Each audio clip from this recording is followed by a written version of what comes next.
एकछिन जाने भलाकुसारी गरौँ। अब यो सुप्प लागेर त त्यति मजा आउँदैन। आउँदैन सर, आउँदैन। तपाईहरु केही देखाउनु पर्ने भए म देखाउँछु। होली चाहिँ हेर्नुहुन्छ होरी सुदूरपश्चिमको देखाउनु। ओ होरी बैतडीको होरी मैले पठाइदिएको थिएँ नि हजुरलाई।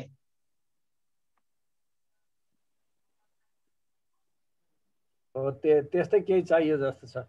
हो त्यस्तै अम्बा सरले त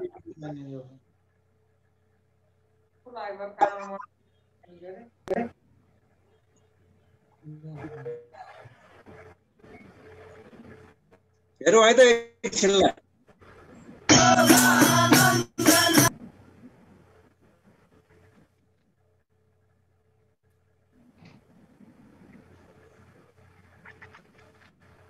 माथि छ, सबभन्दा माथि हो कि?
फोनै स्विच अफ भइरहेको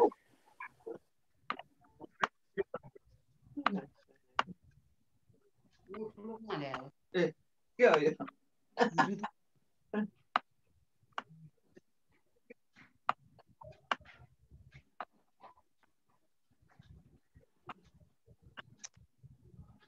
जुडिया हुनाले कहाँ काम कोल्याले खनिने फोटोले देखिने फोटो गेममा पनि देखिने।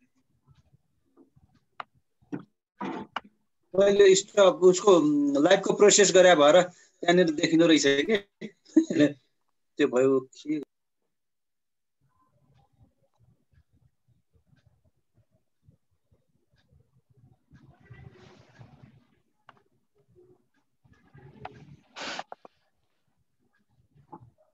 चार बजे इन्जिनियर आउँछ भन्ने 4 बजेतिर नि त्यो अशोक आयो त पाउने पालो त मजा आयो।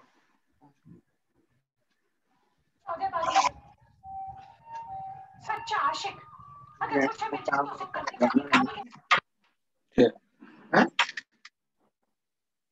सर एकचोटि के भएछ फेरि गर्ने के गर्ने धिसर गरिराख्नु होला हुन्छ कोही पनि होइन। अब जोडिनु भयो, अब गर्नु होला।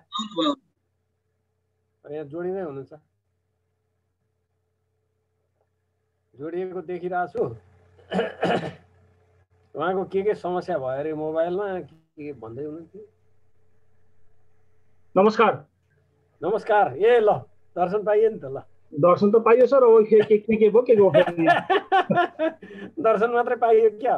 दर्शन मात्रै पाइयो सर। यो कनेक्टिङ अब खै अब प्रविधिले धोका दियो। प्रविधिले धोका दियो सर। ए ल ल जे उपलब्ध छ त्यसैबाट गरौँ नि त। हैन सर यहाँ खै कुनै भएन। स्लाइड देखाइकन बताए पनि भयो। यो शेयर अप हुन्छ सर।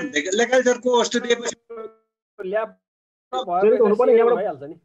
अब भयो। अब सर यो सर यो हाम्रो U3 मा किन एरर भन्छ सर? यो उनी हुँदैन this feature is not available right now भनेर लाइभ मात्रै हो र सर।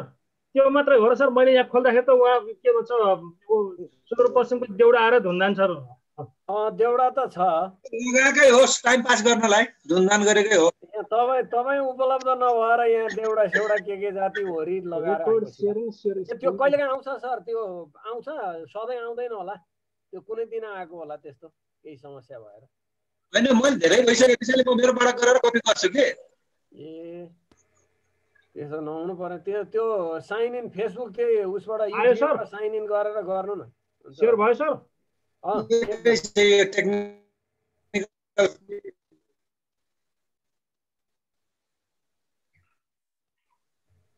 कुनै बेला आयो अब सर आयो आयो एकदम आयो अब स्क्रिन सेयरिङमा राखौँ स्क्रिन सेयरिङमा राखेको त सर फेरि मैले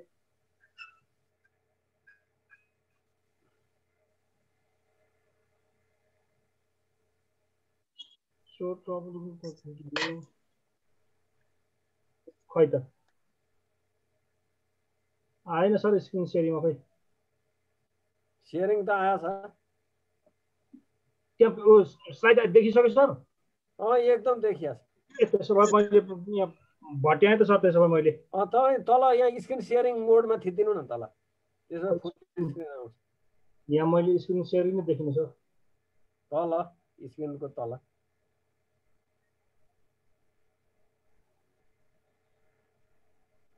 वाटमाने के भयो सर डिस्प्ले गर्नु mute state chat pin video share mute हो यहाँ तल क्या यो भाँडो छ नि भाँडोमै आएन सर त्यसमा यहाँ स्क्रिन सेयर भन्ने नै आएन सर यहाँ स्क्रिन सेयर भन्ने सरको देखिसकेको छ त्यसले गर्दाखेरि गर्दै भट्याउँदै गर्दा हुन्छ सर म लाइभ गरिदिइहाल्छु मिल्छ अब त्यो केही फरक पर्दैन अब लाइभमा राखौँ भइहाल्छ लाइभ राखिसकेछ ल सर ल किनभने यो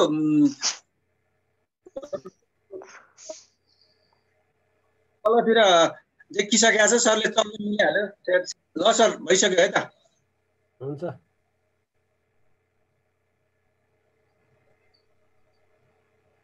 सर ब्याकग्राउन्ड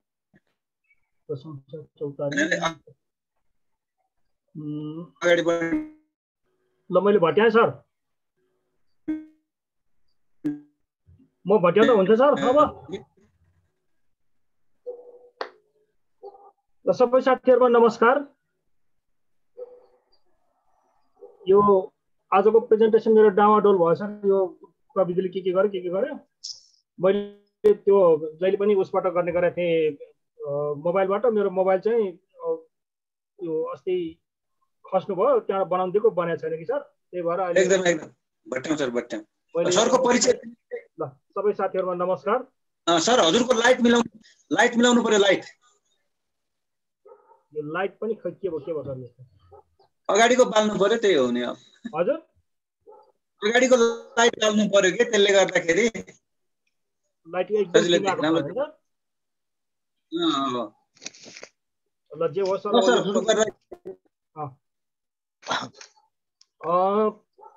धेरै लामो समय भयो सर मैले यहाँ बसेको यो सेयरिङ गर्दाखेरि चाहिँ यो लाइभमा बस्नु भन्दा पनि बाहिर चाहिँ त्यो लाइभमा आउँदो रहेछ अनि फेसबुकमा आउने भएकोले म चाहिँ फेसबुकमा चाहिँ थिएँ तर लाइभमा चाहिँ यतातिर भएन म बाहिर भएँ अनि विशेष गरेर म सुदूरपश्चिमतिर बस्ने अलिक यो गरेको कारणले गर्दा सुदूरपश्चिमले म बाजुरातिर थिएँ सर हेलो हजुर एकदम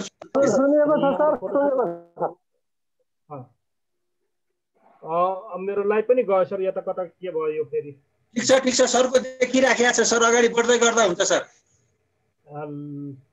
ल सर भन्नुहोस् म बाजुरातिर थिएँ सर अनि बाजुरामा अलिकति एक्सिडेन्ट पनि भयो मेरो त्यो एक्सिडेन्टले गर्दाखेरि अलि दिन पनि बसेँ एक्सिडेन्ट भनेको मतलब आफै चिप्लेर लडिसकेपछि मेरो मुखमा चाहिँ धेरै ठुलो चोट लाग्यो सर नाक पनि अलिअलि चोट लाग्यो त्यसले गर्दाखेरि अलि भएँ अनि रेस्ट गरिसकेपछि पछि फेरि पनि उता अहिले भर्खरै म हिजो मात्रै बर्दियाबाट आइपुगेँ अनि बर्दियामा चाहिँ यो अहिलेको स्थानीय तहमा जुन आवादिक योजनाहरू तर्जुमा भइरहेछ आवादिक योजना तर्जुमा गर्दाखेरिको परिवेशमा कसरी गर्ने भन्ने कुरामा सस्टेनेबल डेभलपमेन्ट गोललाई चाहिँ त्यो फोकस गरेर चाहिँ जानुपर्छ। अहिलेको चाहिँ हामीले धेरै जस्तो ठाउँमा चाहिँ यो प्रविधिलाई यो के अरे इन्फ्रास्ट्रक्चर बाटोमा मात्रै फोकस गरेका छौँ। त्यसपछि यो बाटोमा मात्रै फोकस गरेको कारणले गर्दाखेरि वातावरण प्रदूषण भयो र यो पनि एउटा कारण हो कि अहिले देशमा जुन किसिमको यो के अरे वायु प्रदूषण भएको त्यो पनि एउटा कारण हो भन्ने किसिमले त्यो गरिसकेपछि राष्ट्रिय योजना आयोग लुम्बिनी प्रदेश र राष्ट्रिय योजना आयोग अनि त्यसपछि अर्घाखाँचीको मालारानी गाउँपालिकाले चाहिँ त्यहाँ एउटा आयोजना गरेको थियो। अनि त्यो आयोजनामा लल्लेकाली सर तपाईँले चाहिँ आएर फेसिलिटेट गरिदिनु पर्यो र त्यो फेसिलिटेट गरेको उसमा चाहिँ विशेष गरेर सबभन्दा बढी हामीले यो सस्टेनेबल डेभलपमेन्ट गोल यो 2030मा फोकस गर्दाखेरि वातावरणलाई पनि प्रभाव नपार्ने अनि त्यसपछि नगर यो गाउँपालिकामा पनि अहिले धेरैवटा यो वडाहरूमा एउटा गाउँपालिकामा त 9वटा वडा भयो। 9वटा वडामा चाहिँ एकै किसिमको नआइकन विविध पृथक पृथक योजनाहरू आएको कारणले गर्दाखेरि पछि योजना बाँडफाँड गर्दाखेरि यसमा पनि धेरै यो कन्ट्रोभर्सी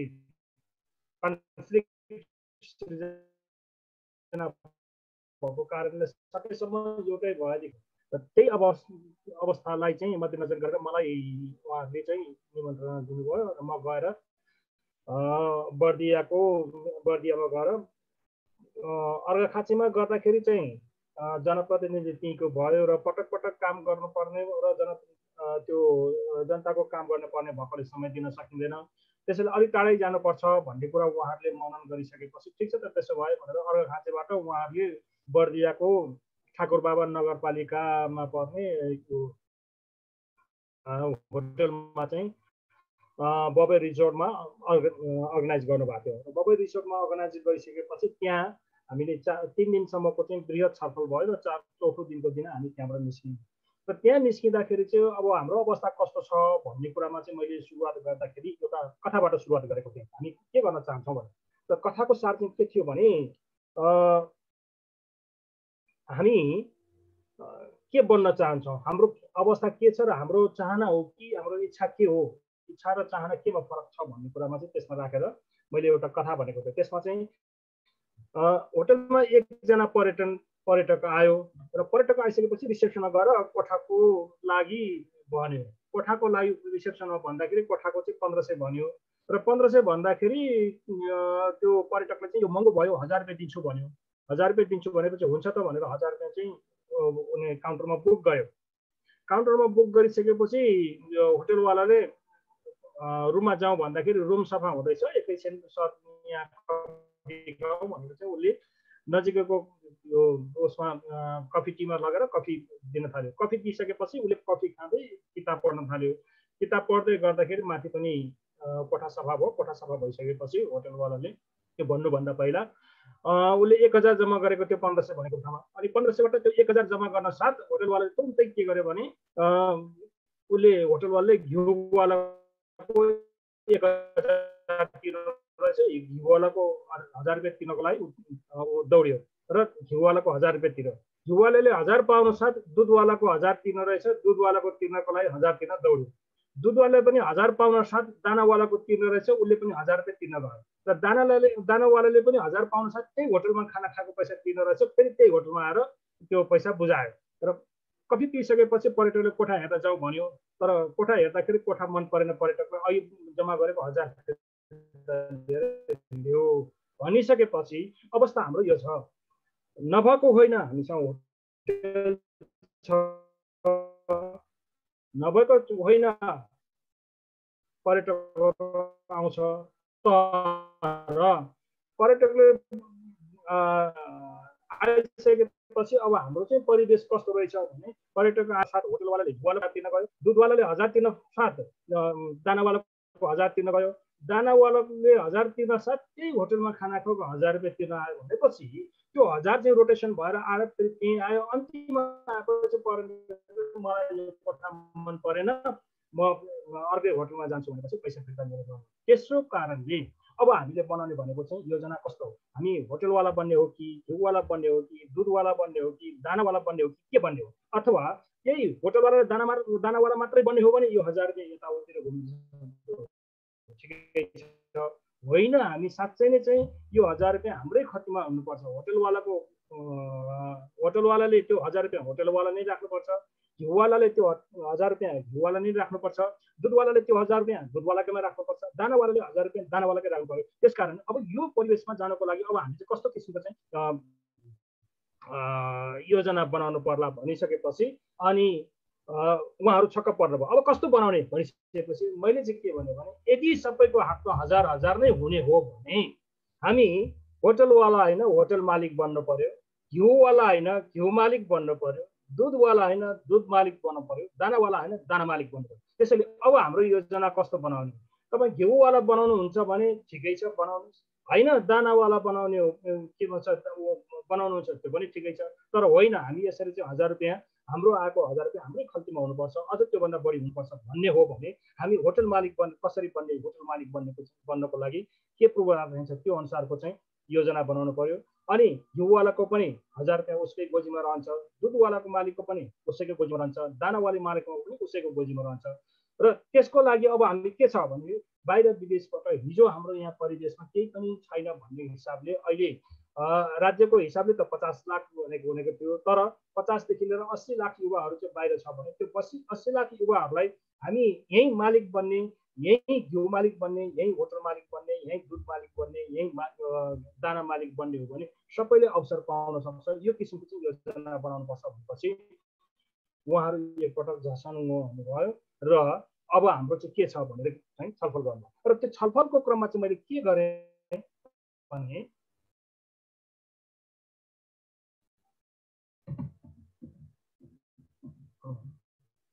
छलफलको क्रममा चाहिँ अब के गर्ने भने चाहिँ हाम्रो प्रत्येक सोच चाहिँ के गर्नु पर्यो भने यो दिगो विकासको सस्टेनेबल डेभलपमेन्ट 2030 सम्म चाहिँ फोकस हुनु पर्यो। त्यसको लागि के हो भनेपछि 2016 बाट सुरुवात भइसक्यो, 2030 सम्म चाहिँ यसलाई आफ्नो लक्ष्यमा पुग्ने भनेको छ। त्यसको लागि नेपाल सरकारबाट रेटिफाइड भइसकेको छ।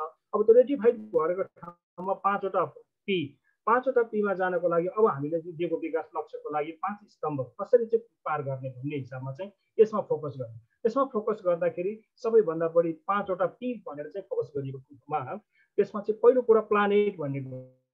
अब प्लानेटमा भन्छौँ हामी प्लानेटमा प्रकृतिलाई जोगाउँ भन्छौँ, तर प्रकृतिलाई जोगाउने भन्दाखेरि प्रकृतिलाई भट्काउने भन्दा बाहेक अरू हाम्रो कुनै पनि योजना बन्न सकेको छैन। किनभने जतासुकै बाटो छ एउटा बाटोले पुग्ने ठाउँमा 4-5वटा बाटो बनाएको छ र 4-5वटा बाटो बनाउँदाखेरि त्यो बाटो बनाउँदाखेरि जुन किसिमको संरचना भत्किएको छ, वर्षौं लगाएर 100 वर्ष 500 वर्षको रुखहरू ढालिएको छ। अनि त्यसपछि त्यो रुख ढालिसकेपछि त्यहाँ बाटो बनाएको छ। बाटो बनाइसकेपछि त्यो बाटोको चाहिँ माटो त्यत्तिकै तलबाट फालिदिएको छ। 1 वर्षको लागि बाटो त बन्यो, तर यो जब असार साउनको बाढी आउँछ, यो पानी पर्छ, पानी परिसकेपछि त्यो माटो कलेक्सन त्यो चाहिँ सबै तल बाढीको रूपमा रूपान्तरण भएर तलको बस्तीहरूलाई पनि धेरै असर जोगाउने किसिमको गरेको छ। त्यसकारण पृथ्वीमा रहेको प्राकृतिक स्रोत साधन र वातावरणलाई अब हामीले के गर्नु पर्यो भने भावी पुस्ताको लागि संरक्षण गर्दा त्यो कुरामा चाहिँ ध्यान दिनु पर्यो भन्ने कुरा चाहिँ एउटा त्यहाँ राख्यो। र त्यो गर्दाखेरि के भयो भने अब हामीले चाहिने भन्दा बाटोको माग गरेको छ भने त्यतातिर तपाईँले हेर्नु पर्यो, होइन भने फेरि पनि हामी होटलवाला नै भन्छौँ, होटल मालिक बन्न सक्दैनौँ भन्ने कुरा त्यहाँनिर। र त्यस्तै गरेर गरिबी र भोकमरी अन्त्य गर्नको लागि भनेर यो 5वटा जुन planet, people, prosperity, piece and partnership यो कुराहरूलाई चाहिँ फोकस गरिसकेपछि अब यसको लागि हामीले गर्नुपर्ने भनेको चाहिँ राज्यले 17वटा एसडिजीको 17वटा गोल मध्येमा 17वटा मध्येमा हामीसँग एउटा छैन, हामीसँग समुद्र छैन। समुद्र नभएको कारणले गर्दाखेरि हामीले 16वटा मात्र रेटिफाइड गरेका छौँ। 16वटा गर्नको लागि 169वटा परिमाणात्मक लक्ष्यहरू हामीले निर्धारण गरेका छौँ र त्यो 169वटा परिलक्ष्य निर्धारण गर्नको लागि मापन गर्नको लागि सूचक इन्डिकेटर चाहिँ 232वटा गरेका छौँ र 232वटा इन्डिकेटर चाहिँ हामीले 2030 सम्म गर्छौँ भनेर प्रतिबद्धता गरेका छौँ भने अब अहिलेको परिवेशमा 3वटा चरण 3 तहको चाहिँ चरणबद्ध रूपमा चाहिँ निकायहरू बनेको छ। स्थानीय तह, प्रदेश तह, त्यसपछि सङ्घीय तह भनेपछि अब हिजोको परिवेशमा सङ्घीय तहमा मात्रै हामी हेर्छौँ भने अब आएर यो स्थानीय तहमा पनि हाम्रो अधिकार भइसकेको कारणले गर्दा अब यताबाट चाहिँ अगाडि बढ्नुपर्ने नितान्त जरुरी छ भन्ने कुरा चाहिँ त्यहाँ यो फोकस गरियो। यो फोकस गरिसकेपछि अब नेपालले चाहिँ 16वटा लक्ष्य र 159 परिणाम र 245 सूचक तयार गर्छ। त्यो सूचकभित्र हामी प्रवेश गर्नको लागि हामीले के गर्दैछौँ, हामीले बनाएको योजनाले कुन ठाउँमा चाहिँ त्यसले फोकस गरेको छ भन्ने कुरामा चाहिँ इन्डिकेटर्स नाप्नुपर्छ भनेर त्यसतर्फ चाहिँ अगाडि बढ्छ। र यो बढाउँदाखेरि यदि हामीले दिगो विकासको लक्ष्य नै राखेर साँच्चै नै अगाडि गएको छ भने यसले चाहिँ यो पुरा गर्छ र हामी प्रस्पेरिटी समृद्धमा पुग्न सक्छौँ। होइन हामीले विकासको लागि विकास मोडल हामीले साँच्चै नै गर्ने हो भने यो तीनवटा सलाई हामीले एकदमै नितान्त जरुरी ध्यान दिएर चाहिँ हेर्न पर्ने हुन्छ। त्यसले अब के गर्ने भनेपछि यतापट्टि मालादानी गाउँपालिकाको मन्दिर छ। त्यो मालादानी मन्दिरमा चाहिँ बाहिरबाट विदेशबाट आउनु मातृभूमिलाई ढोगेको छ। म फेरि पनि जान्न, यति नै बाहिर जति मैले मेहनत गर्नु परेको थियो त्यति नै मेहनत गर्ने हो भने मेरो दोष त त्यो देशभन्दा धेरै स्वर्ग छ, म जान्न भनेर प्रकृतिलाई यहाँ ढोगेको छ, त्यो मातृभूमिलाई ढोगेको छ। अब त्यो मातृभूमि सिप लिएर आएको मान्छेले चाहिँ त्यसरी ढोगेर बसेको बेलामा तपाईँ ढोगेको व्यक्तिलाई फेरि पनि आफ्नो त्यो ठाउँमा स्पेस नदिकन फेरि पनि साउदीमा पठाउनु, के भन्छ कतार साउदीमा पठाउनुहुन्छ या तिनीहरूको सिप चाहिँ कदर गरेर फेरि पनि यहाँ जानुहुन्छ। यो चाहिँ तपाईँको हातमा छ। त्यसकारण यो नपठाउनुको लागि अब हामीले गर्नुपर्ने के हो भनेपछि साँचो भनेको आत्मविश्वास र परिश्रम जगाउनु पर्यो। त्यसको लागि सजाउँ पालिकाको भाग्य कसरी सजाउने भन्ने पनि सहमति स्थानीय निकायको, सहकार्य प्रदेशको र समन्वय सङ्घीयको। किनभने स्थानीय तहले त्यो योजना बनाइसकेपछि सहमतिको आधारमा जान्छ र त्यसको लागि सहकार्य गर्नको लागि प्रदेशले तयार हुनु पर्यो र प्रदेशले पठाएको कुरा कतिपय कुराहरू चाहिँ प्रदेशमा मात्र सीमित छैन, बाहिर अन्तर्राष्ट्रिय दात्री संस्थाहरूसँग पनि समन्वय गर्नुपर्ने भएकोले त्यो समन्वय गर्ने काम चाहिँ अब सङ्घीयले गर्नुपर्छ। र यदि सङ्घीयले यसरी गर्न सक्यौँ भने हामी समेटौँ योग्य विज्ञ र प्राज्ञ। जबसम्म योग्य विज्ञ र प्राज्ञ समेट्न सक्नुहुन्न तबसम्म यो ठाउँको भाग्य सजिने भन्ने कुरा चाहिँ कमै हुन्छ। त्यसकारण छोड्नु होला, तपाईँको दलीय त्यो भागभन्डामा नलाग्नु होला। गाउँको विकास गर्ने हो भने गाउँपालिकाको र नगरपालिकाको विकास गर्ने हो भने त्यो क्षेत्र नै पर्छ भन्ने कुरा मैले राखेँ। अब त्यसपछि अब चिन्तन गर्नु पर्यो। त्यसको लागि चिन्तन, किन यो परिणाम जति चिन्तन गरेँ त्यति परिणाम आउँछ। परिणामको यो इन्डिकेटर चाहिँ पहिला यतापट्टि लेफ्टमा हुन्थ्यो, मैले राइटमा पार्नु। राइटमा पार्नु भनेपछि चिन्तन बढ्दै जाओस् कि बढ्दै जाओस्, अनि भर्टिकलको रूपमा चाहिँ परिणाम देखिन्छ। अब त्यो पहिला त हामी के गर्थ्यौँ भने भर्टिकलमा परिणाम अगाडि लेफ्टमा राखिसकेपछि त्यहाँ चाहिँ पैसा कति छ भनेर पैसाको आधारमा। अब चिन्तन बढी चाहिँ यो योजनाको आधार चाहिँ बजेट, त्यसैले यो दिगो हुन्छ भन्ने कुरा। अब चिन्तन गर्नको लागि के चाहियो भन्दा पहिला कर्म चाहियो। कर्म गर्नको लागि कर्म दुईटा छ, एउटा सुकर्म छ, एउटा कुकर्म छ। परिणाम देखिने इन्डिकेटर्सहरूमा चाहिँ एकदम हाइली चाहिँ त्यसको चाहिँ रिजल्ट छ भने चाहिँ त्यो भाग्य चम्काउनको लागि अब तपाईँहरूले ऊर्जा थप्ने काम गर्नु पर्यो र चिन्तन बढाउने काम गर्नु पर्यो। चिन्तन बढेर ऊर्जा थपियो भने त्यसमा सुकर्म राम्रो हुन्छ। सुकर्मले ल्याउने परिणाम भनेको चाहिँ यो हो, तपाईँको भोलिको गाउँपालिका भनेको चाहिँ यो हो भन्ने कुरा चाहिँ त्यहाँ राखियो। र अब योजना निर्माण गर्दाखेरि चाहिँ के गर्ने भने सोच पर्छ, कपडा होइन। कपडाले व्यक्तिलाई राम्रो बनाउँछ तर सोचले मूर्ख नागरिकलाई जीवनभर सुखी बनाउँछ। त्यसकारण सोच ब्रान्डेड बनाऊ, कपडा होइन। कपडा ब्रान्डेड लगाएर केही पनि हुँदैन, एक क्षणिक मात्रै हो। भोलि तपाईँले लगाउनु पाउनुभयो भने त्यो त्यतिकै हुन्छ। त्यसकारण त्यो गर्नु। त्यसैले यदि तपाईँले कपडा ब्रान्डेड मात्र लगाउनु भयो भने हाम्रो अवस्था भनेको चाहिँ यो हुन्छ। यो भइसकेपछि हामी त्यसकै पछाडि दौडिरहेको हुन्छ। यो दात्री संस्थाको डोनरहरूको पछाडि गइरहेको हुन्छ। त्यसकारण डोनरको पछाडि दौडिने होइन, हाम्रो ओनर आफै ओनर बनेको ओनरको पछाडि जाने हो भने हामी यो अवस्थाबाट मुक्ति पाउनु हो भने हिजो पनि हाम्रो यो अवस्था थिएन, आज यो हाम्रो अवस्थामा पुग्यौँ र भोलि फेरि यो अवस्थालाई हटाउन सकिएन भने माथि देखिएका टाउको पनि फेरि उखाल्नु पर्ने हुन्छ। त्यसकारण यो नहोस् भन्नको खातिर हामीले सोच ब्रान्डेड बनाऊ, कपडा ब्रान्डेड होइन भन्ने कुरा चाहिँ राख्यौँ। र सोच ब्रान्डेड बनाउनको लागि अब के गर्ने भनेको चाहिँ त्यही कुरा पुरा गर्नको लागि नेपाल सरकार राज्यले चाहिँ सस्टेनेबल डेभलपमेन्ट SDG युएनले रेटिफाइड गरेको SDG मा पुग्नुपर्छ। SDG मा पुग्नु भयो भने 17वटा गोल छ, 17वटा गोल मध्येमा हाम्रो 16 एउटा गोलले चाहिँ हामी त्यसलाई चाहिँ मिटिगेट गर्न सक्छौँ। मिटिगेट गऱ्यो भने हाम्रो अवस्था चाहिँ सुधारमा आउँछ। त्यो सुधारले ल्याउने परिणाम भनेको चाहिँ फेरि पनि पहिलो सस्टेनेबल डेभलपमेन्ट गोलको चाहिँ पी भनेको पहिलो पी भनेको प्लानेट हो। प्लानेट प्रकृतिसँग माया गाँछौँ, प्रकृतिलाई समन्वय गरौँ, प्रकृतिलाई दुःख नदिउँ। प्रकृतिलाई यदि हामीले दुःख दियौँ भने हामीलाई पनि प्रकृतिले दुःख दिन्छ र हामीले प्रकृतिलाई दुःख के अरे प्रकृतिसँग रमाएर त्यसलाई चाहिँ सेवा गऱ्यौँ भने प्रकृतिले पनि हामीलाई राम्रै किसिमको चाहिँ दिन्छ। त्यसकारण सुकर्म र कुकर्म भनेको यहीँनिर छ। यसलाई अगाडि बढाउँ, हामी सुकर्ममा जाउँ, प्रकृति ध्वस्त नगरौँ, प्रकृतिलाई स्वस्थ बनाउँ, हामी पनि स्वस्थ बनाउँ।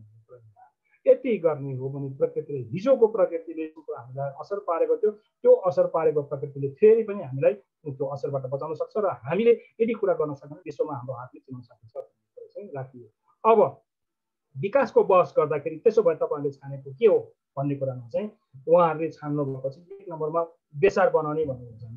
बेसारको हक, 2 नम्बरमा बाख्रा, 3 नम्बरमा बाख्रा, 4 नम्बरमा बाख्रा, 5 नम्बरमा तरकारी, 6 नम्बरमा फलफुल, 7 नम्बरमा बाख्रा, 8 नम्बरमा फलफुल, 9 नम्बरमा बाख्रा भन्ने आयो। अब सबैको चाहिँ यो गर्दाखेरि अब योजना त बन्ने भयो, तर योजना बनिसकेपछि फेरि योजनामा चाहिँ यो बजेट चाहिँ अनुमोदन गरेर विभाजन हुँदाखेरि अब यहाँ चाहिँ कन्ट्रोभर्सी हुनसक्छ, झगडा हुनसक्छ। किनभनेदेखि बाख्रा बराबर चाहिँ यो बाख्रामा जति लगानी लाग्छ त्यति लगानी चाहिँ तपाईँहरूले बेसारमा लाग्दैन, त्यसमा तपाईँको बेसारमा अलिक कम हुनसक्छ। जति बेसारमा लाग्छ त्यसमा तरकारीमा अलिक कम हुनसक्छ अथवा तरकारीमा अलिक बढी हुनसक्छ र फलफुलमा पनि त्यसै हुन्छ। हुन त तपाईँले चाहिँ प्रतिफल पाउन सक्नुहुन्न। त्यसकारण अब कसरी जाने त भनिसकेपछि उहाँले व्यापक हाम्रो यति धेरै हब चाहिँ यो बाख्राको भएको कारणले गर्दाखेरि हामी बेसार होइन, हामी फलफुल होइन, हामी तरकारी होइन, वडाले चाहिँ बाख्राको बनाउने भयो र 753वटा नमुना के भन्छ स्थानीय तहहरूमध्येमा चाहिँ हाम्रो एउटा नमुना गाउँपालिका राष्ट्रिय योजना आयोगका उपाध्यक्ष आउनुभयो, एकदमै खुसी हुनुभयो। किनभने अब यति भयो भने हामीलाई कुनै पनि ठाउँमा चाहिँ पठाउँदाखेरि एकै ठाउँमा जाने भयो, रिजल्ट एउटै आउने भयो, अनुगमन मूल्याङ्कन गर्न पनि सजिलो हुने भयो र तपाईँहरूले पनि त्यसको इन्डिकेटर्सबाट कति प्रतिफल पाउनुभयो, कति नाफा पाउनुभयो, कति के भयो भन्ने कुरा पनि गर्न सजिलो सपोर्ट गर्नु पर्ने। एक ठाउँ टेक्निकल सपोर्ट गऱ्यो भने सबै ठाउँमा पुग्ने भयो। त्यो तपाईँको चाहिँ अत्यन्त राम्रो एउटा छनौट भयो। हामीलाई अत्यन्त खुसी लागेको छ भने राष्ट्रिय योजनाको उपाध्यक्ष पनि खुसी भएर जानुभयो। अब यसलाई चाहिँ अब उत्पादन गरिसकेपछि के गर्ने त भन्ने कुरामा चाहिँ जाँदाखेरि अब यो मैले के यो नेदरल्यान्डको म त्यहाँ बेल्जियममा हुँदाखेरि नेदरल्यान्ड जाँदाखेरि र बेल्जियमको नेदरल्यान्डको ती कुराहरू राखेको थिएँ। यो नेदरल्यान्डमा चाहिँ बाख्राको घिउ अत्यन्त महँगो मन पराउँदो रहेछ। बेल्जियममा बाख्राको दुध अत्यन्त मन पराउँदो रहेछ। त्यसपछि यो अब त्यहाँ यो मटन त खाँदैन, मटन उनीहरूको त खाने भने बफ्रो पर्क मात्रै हो, पर्क र के अरे बिफ मात्रै हो र पोर्क बिफ चिकन मात्रै हो। अब यो मटनको त गएन। अब मटनको जानलाई के गर्ने भने मटनको जान चाहिँ त्यो ठाउँमा पठाउने चाहिँ प्याकेट मासु पठाइदिने अनि त्यसपछि सुकुटी प्याकेट गरेर पनि पठाउन सकिन्छ। सुकुटी प्याकेट गरेर हाम्रो नेपाली नपुगेको अहिले विश्वमा कहीँ पनि छैन, त्यहाँनिर गरिदियो भने यसको पनि मार्केट हुन सक्छ भने उहाँले चाहिँ एकदमै त्यसलाई एप्रिसिएट पनि गर्नुभयो। ओके, अब त्यसपछि यति हामीले गर्न सक्यौँ भने मालारानीको विकासको बहस गर्दाखेरि जति रुपियाँ लगानी उति डलर आम्दानीको चाहिँ हिसाबले तपाईँ जान सक्नुहुन्छ भनेको चाहिँ उहाँहरूले चाहिँ एकदमै खुसी हुनुभयो। अब यसको बावजुद बाख्रामा अझ पनि अरू धेरै कुराहरू छन्, तर बाख्राको कुरा जान्ने हो भने यतिले मलाई पुग्दैन, फेरि पनि बोलाउनु पर्छ। त्यसकारण अर्को नजर नटक्राइसँग म बोल्दिनँ भने चाहिँ त्यहाँ मैले बाख्राको कुरालाई त्यही हो। र अन्तमा जाँदाखेरि समृद्धिका लागि विकासका मूल आधार नागरिकको सोचाइमा सकारात्मक सुधार ल्याउनुपर्छ। त्यसको लागि हावापानी मोडल भनेर मैले फेरि आफूले डिजाइन गरेको, जुन मैले पहिला पनि हामीले यो युथमा चाहिँ सेयरिङ गरिसकेका छौँ। त्यही हावापानी मोडललाई चाहिँ मैले प्रस्तुत गरेँ। पहिलो भनेको हेल्थलाई चाहिँ सुधार गरौँ, खानपानमा सुधार ल्याउँ, संस्कारमा सुधार ल्याउँ, एग्रिकल्चर जैविक गरौँ, अनि त्यसपछि वाटर र वेदरलाई चाहिँ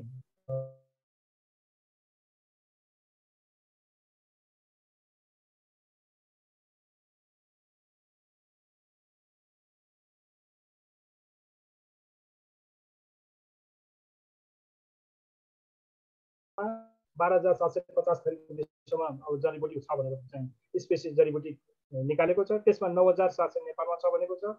9,700 मा चाहिँ 700 थरीको चाहिँ नेपाल यो जडीबुटी के अरे आयुर्वेद चिकित्साले चाहिँ 700 थरीको चाहिँ लाई अहिले औषधिको रूपमा प्रयोग गर्न सकिन्छ भनेर दिएको छ। त्यसमा 1600 थरीको चाहिँ मात्रै औषधिको रूपमा चाहिँ हाम्रो प्रयोग आएको छ। यति धेरै हुँदा पनि हामीले त्यसलाई प्रमोट गर्न सकेको छैन भने त्यसलाई प्रमोट गर्नुपर्छ, तपाईँहरूले चाहिँ हेर्नुहोस् भन्ने कुरा हो। र यो सबै मिलाएर चाहिँ तपाईँले एप्रोप्रिएट प्लान सिपसँग पुँजी र कामसँग जाँच्नु भयो भने तपाईँको चाहिँ भविष्य गाउँपालिकाको, नगरपालिकाको, जिल्लाको र प्रदेशको भविष्य भनेको अत्यन्तै राम्रो चाहिँ मैले देखेको छु भन्ने राखिसकेपछि अब यसो भए यसलाई के गर्ने त भने तपाईँ तिनै तहको चाहिँ यहाँ प्रतिनिधित्व भएको कारणले गर्दा नेसनल पोलिसीमा यसलाई राख्नु पर्यो र त्यो सँगसँगै नेचुरल मिनरल्सहरूसँग चाहिँ खनिजहरू के छ त्यसको पनि खोजी गर्नु पर्यो र त्यसलाई पनि अगाडि बढाउन सक्यो भने हामी जान सक्छौँ। र यति पुरा भइसकेपछि हामी इन्फ्रास्ट्रक्चरमा जानु पर्यो। तर विडम्बना अहिले हामी यो माथिको कुनै पनि संरचना छैन, खालि इन्फ्रास्ट्रक्चर भनेर घर डङ बनाइदिएको छौँ अनि उपकरण ल्याइदिएको, अनि उपकरण काम गर्दैन, उत्पादन नभएपछि उपकरणले काम गर्दैन, उपकरणले काम नगरेपछि बनेको घरहरू पनि त्यतिकै ध्वस्त हुन सक्छ। त्यसकारण इन्फ्रास्ट्रक्चर बसिराखेको यो माथिको कम्बिनेसनहरू पुरा भएपछि मात्रै त्यसलाई जान सकिन्छ भन्ने कुरा चाहिँ मैले राखेँ। र त्यसको लागि चाहिँ अब के गर्ने त भन्दाखेरि एग्रिकल्चरको लागि कल्चर डेभलप गरौँ। एग्रिकल्चर भनेको चाहिँ पहिला कल्चर डेभलप गरेर चाहिँ त्यसलाई चाहिँ एग्री गरौँ र एग्रिकल्चरमा कन्भर्ट गरौँ। र इन्फ्रास्ट्रक्चरलाई स्ट्रक्चर के हो भने चाहिँ सबभन्दा पहिला फाउन्डेसन स्ट्रक्चर खोजौँ र स्ट्रक्चर खोजिसकेपछि बल्ल चाहिँ इन्फ्रास्ट्रक्चरमा ध्यान दिउँ। यति गर्न सक्यौँ भने हामी अगाडि जान सक्छौँ। त्यसको उदाहरण भनेको the nation is change by example not by vocalisation भनेर ली कुआन युले भन्नुभएको छ। त्यसकारण हामी अहिले भोकलाइजेसन या बोलीमा यो भाषण गर्ने होइन, एक्जाम्पल देखाउनको लागि के गर्न सक्नुहुन्छ तपाईँको प्रतिनिधि आउनुपर्छ। एक्जाम्पल भन्नुहोस्, तपाईँको के भन्छ अवधि पनि सक्न लाग्यो, अब 2 वर्ष बाँकी छ, 2 वर्षमा केही छोडेर जानुहोस्। भोलि तपाईँ नभए तापनि फल्लाको पालामा भएको एक्जाम्पल छोडेर जानुहोस्। भोकलाइजेसन त हामीले पहिलेदेखि सुनिरहेको हो, योभन्दा पछि पनि सुन्छौँ। त्यसकारण ली कुआन युले जे भन्नुभएको त्यसलाई चाहिँ हामीले अलिकति ध्यान दिउँ भन्ने कुरा राखिसकेपछि यति गर्नको लागि अब के चाहिन्छ त भने यो गर्नको लागि हेल्थलाई फोकस गर्ने हो भने हावा के आहार शुद्ध, विचार शुद्ध, धारणा शुद्ध, व्यवहार शुद्ध,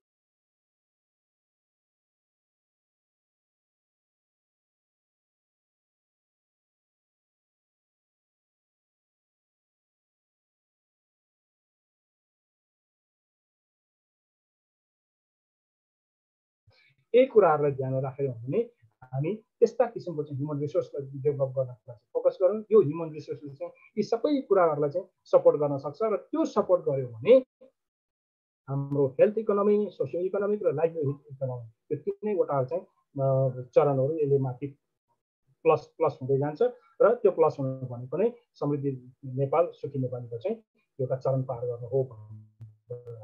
अब हामी किन अन्त्य जाने भन्ने कुरा चाहिँ अब 5,000 नेपालको सन्दर्भमा हेर्ने हो भने 5,000 जातका फुलफुले बिरुवाहरू छ, मौरी पाल्ने किन नगर्ने? विषादी प्रयोगमा चाहिँ रोक लगाउँ, यसले चाहिँ मौरी पालन गर्ने, यसबाट पनि हामीले लिन सक्छौँ। जङ्गली जातले 5,000 किसिमको फुल बोल्ने छ। त्यस्तै विश्वमा सूचीकृत गरिएका जडीबुटी 12,750, 9,700 नेपालमा, 700 चाहिँ यो जडीबुटी के अरे प्रयोग गर्न सकिने भनेर चाहिँ भेरिफाई गरेको, त्यसमा 1650 मात्र अहिले प्रयोग भएको छ भन्ने कुरा छ। र 350 व्यावसायिक गर्न सक्ने जडीबुटी धेरै प्रयोग हुने चाहिँ 150 पनि छ भन्ने कुरा चाहिँ निकालेको छ। त्यस्तै नेपालमा 884 थरीका चराहरू छन्। बेल्जियमबाट कालिज किन, हाम्रै चराहरूबाट चाहिँ किन कालिज प्रमोट नगर्ने, हाम्रो किन नगर्ने? त्यसकारण बेल्जियममा पठाउने पैसा चाहिँ हामीले यहीँ गर्ने हो भने कालिज पार यहीँकोबाट किन नगर्ने? ठिक, जङ्गलबाट समातेर नल्याउँ, तर जङ्गलबाट फुल ल्याएर त गर्न सकिन्छ। त्यसकारण बेल्जियममा पैसा पठाउने कि हाम्रै कालिजबाट चाहिँ यो प्रमोट गर्ने, हाम्रो कालिजबाट प्रमोट गर्ने भने 884 जातको चराहरू हाम्रै छ, यहाँबाट पनि गर्न सकिन्छ। त्यस्तै 185 जातका माछाहरू छन्, जापानबाट ट्राउट माछा किन ल्याउने, हाम्रो माछा जापान किन नपठाउने, यतातिर पनि ध्यान दिनु पर्यो। भनिसकेपछि अब अन्तमा आउँदाखेरि त्यसो भए तपाईँले ल्याएको योजनाहरू चाहिँ कस्तो छ, एकपटक त्यसलाई चाहिँ यो फ्रेममा राखेर हेरौँ भनेर चाहिँ हामीले फ्रेममा राखेर हेर्नु पर्यो। सहभागी 98 जना हुनुहुन्थ्यो, 98 जना सहभागी मध्येमा चाहना तपाईँको 34 जना, 44 जना इच्छा भनेको 34 जनाले यो चाहना भनेको चाहिँ के हो भने चाहना भनेको पुरा नहुने, चाहना पुरा हुँदैन नि, इच्छा पुरा हुन्छ, चाहना पुरा हुँदैन, सकिँदैन चाहना पुरा गर्नलाई, इम्पोसिबल हो। त्यसकारण यो तपाईँले चाहिँ जतिजना 34 जना हुन्छ त्यो तपाईँले छानेको योजना चाहिँ चाहना भयो, यो पुरा नहुने भयो। इच्छा 44 जना भयो। 44 जना इच्छा भनेको यो गर्नको लागि पर्ने भयो भनेपछि 98 जना सहभागी एकैचोटि सहभागी चाहिँ कतिजना भयो भने 44 हो, यति मात्रै भयो। त्यसैले अब हामीले के छ भनिसकेपछि त्यसमा पनि हेर्नको लागि तपाईँको योजना छनौटमा चाहिँ के छ त भनेर हेर्दाखेरि अवसर 12 वटा देखियो, शक्ति 21 वटा देखियो, कमजोरी 37 वटा देखियो, बाधा 29 वटा देखियो र चुनौती 17 वटा देखियो। अब यो भनेको चाहिँ के त भने अवसर धेरै शक्ति धेरै छ भने अगाडि बढ भन्ने कुरा हो। अवसर र शक्तिको चाहिँ हेर्दाखेरि 12 र 21 भयो। योभन्दा बढ्दा यहाँ कमजोरी र बाधा देखेको कारणले अगाडि बढ्ने ठाउँ नै भएन। त्यसैले अब शक्ति धेरै बाधा धेरै छ भने शक्ति 21 वटा छ, बाधा 29 वटा छ भने भएन। त्यसकारण नयाँ काम सुरु गरेर तपाईँको योजना भएन, फेरि पनि चेन्ज गरेर लिएर आउनुहोस्। अब कमजोर धेरै अवसर धेरै छ भने पुरानो काम गर, नयाँ काम खोजी गर भनेको छ, यो पनि तपाईँको भएन। त्यसकारण अब तपाईँको चाहिँ के छ भने चाहिँ योजना अन्तिम निचोड निकाल्दाखेरि कमजोरी 37 वटा, बाधा 29 वटा भयो। अनि कमजोरी पनि धेरै छ, बाधा पनि धेरै छ भने न्यूनीकरणको उपाय खोजेर तपाईँको यो योजनालाई फेरि रिभाइज गर्नुहोस् र सचेतना अभियान चलाउनुहोस्। अनि मात्रै तपाईँको योजना सफलता पाउँछ र सस्टेनेबल डेभलपमेन्ट गोलमा चाहिँ पुग्न सक्छ। होइन भने तपाईँको योजना चाहिँ फेरि पनि बाधक बन्न सक्छ। त्यसकारण ऐना हेरौँ, हामी कहाँ छौँ खोजी गरौँ, तपाईँ रिभाइज गर्नुहोस् भनिसकेपछि उनीहरू फेरि त्यो त्यत्रो मेहनत गरेर ल्याएको योजनाहरू चाहिँ तपाईँले गरेको योजना यो हो। अब जे भन्नुहुन्छ मैले त एउटा विज्ञको नाताले मैले देखेको एनालाइसिस गर्दाखेरि यही देखेँ, के भन्नुहुन्छ तपाईँ भन्नुहोस् भनिसकेपछि उनीहरूले फेरि 2 दिन बसेर रिभाइज गरेर जम्मै कुरा गरेर चाहिँ उहाँहरू जानुभयो। त्यसकारण अब यो सबै गर्नको लागि के छ भन्नको लागि महिलाको काँधमा सारी मात्र होइन, समाजको गरिमा र सम्मान अडिएको हुन्छ। पुरुषको कम्मरमा पेटी मात्र होइन, समाजको जिम्मेवारी र दायित्व बाँधिएको हुन्छ। यो बाँधिएको दायित्वमा चाहिँ पुरा गर्नको लागि पुरा गर्न पायो भने जीव विकासमा महिला पुरुषको समान सहभागिता भयो भने मात्रै यसले चाहिँ सार्थक पाउँछ। नभए फेरि पनि हाम्रो कुरा मात्रै हुन्छ। सक्सेसको इन्डिकेटर्स यही नै हो, दिगो विकासको इन्डिकेटर्स यही हो। 2030मा हामीले चाहिँ राज्यले पुग्न खोजेको ठाउँ यही नै हो र संयुक्त राष्ट्रले खोजेको पनि यही हो। यति नै हो भने चाहिँ मैले त्यति भने र मैले पनि त्यति भने र अहिले पनि म त्यति भन्दै साथीहरूबाट बिदा पाउँछु। नमस्ते। हेलो हजुर हजुर सके सर, मैले बिदा मागेँ। स्लाइड हटाइदिए नि हुन्छ सर। अब स्लाइड हटाउनु, यो स्क्रिन हटाउँ। अब साथीहरूको जिज्ञासाहरूले स्लाइड हट्ने कहाँबाट हो फेरि? माथितिर छ स्टप भन्ने होला। कहाँबाट हरा? स्टप भिडियो होइन, म्युट स्टप भिडियो भन्ने स्टप के रे स्लाइड भन्ने माथितिर हुन्छ सर। तल होइन, माथितिर स्टप शेयरिङ हो। स्टप गरिदिनु न सर भइहाल्छ। हजुर शेयर स्क्रिन भनेको छ नि, त्यसमा गएर स्टप गरिदिनु। आएन नि त सर, अब के हुन्छ नि। अनोटेबल रिमोट कन्ट्रोल पेज शेयर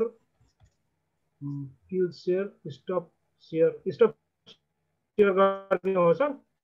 हो स्टप शेयर हो। ल सर, हस्, थ्याङ्क यू। ल बाइ।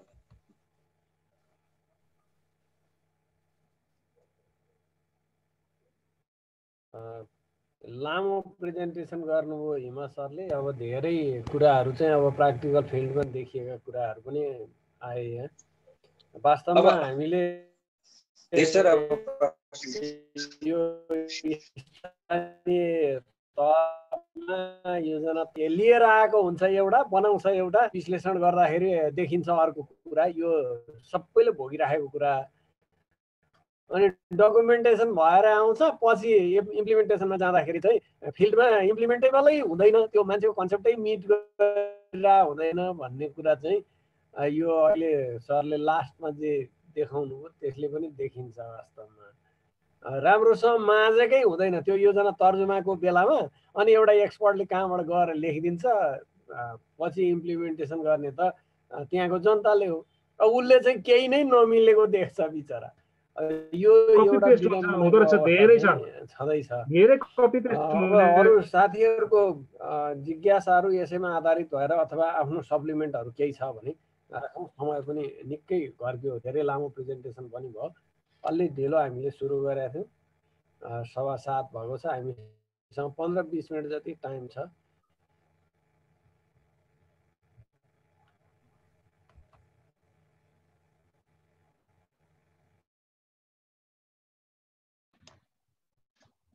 अनम्युट गरेर केही कुराहरू राख्न चाहनुहुन्छ भने राख्न सक्नुहुन्छ।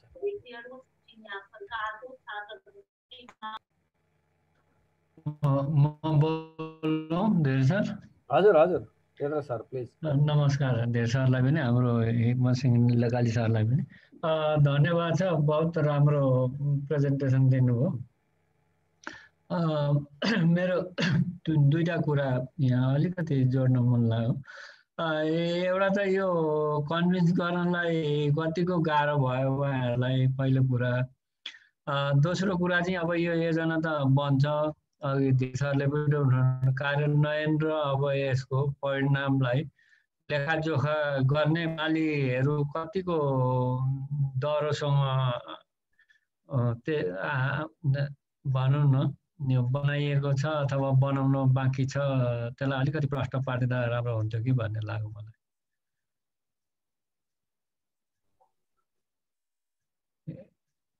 अनम्युट हुनुभयो क्या? ओके हजुर, सबभन्दा पहिलो कुरा त अब त्यो फेरि नयाँ आउला। नेत्र सरको कुरामा चाहिँ सबभन्दा पहिला उहाँहरूलाई मोटिभेट गर्न त यति गाह्रो, किनभने उहाँहरूले चाहिँ अब मञ्चमा बसेर अरूलाई सुनाएको त्यो व्यक्तित्वहरू आफू मञ्चमा बसेर उनीहरूलाई सुनाउँदाखेरि त पटक्कै त्यो ध्यानै नदिने त्यो त्यस्तो किसिमको हुँदो रहेछ। अनि मैले चाहिँ के भने सबभन्दा पहिला तपाईँहरू सबैको मोबाइल स्विच अफ गर्नुहोस् अनि मात्रै म बस्छु भने मैले। अनि त्यसपछि सिधै त्यही भने तपाईँहरूले मलाई बोल्न भएको छ, मैले बोल्दाखेरि तपाईँले मोबाइल चलाइराख्नु भयो भने त्यो डिस्टर्ब हुन्छ। त्यस कारण सबभन्दा पहिला तपाईँहरूले प्लिज मोबाइल बन्द गर्नुहोस् अनि मात्रै म बोल्छु भने त्यहाँबाट एउटा इन्डिकेटर त्यहाँनिर भयो।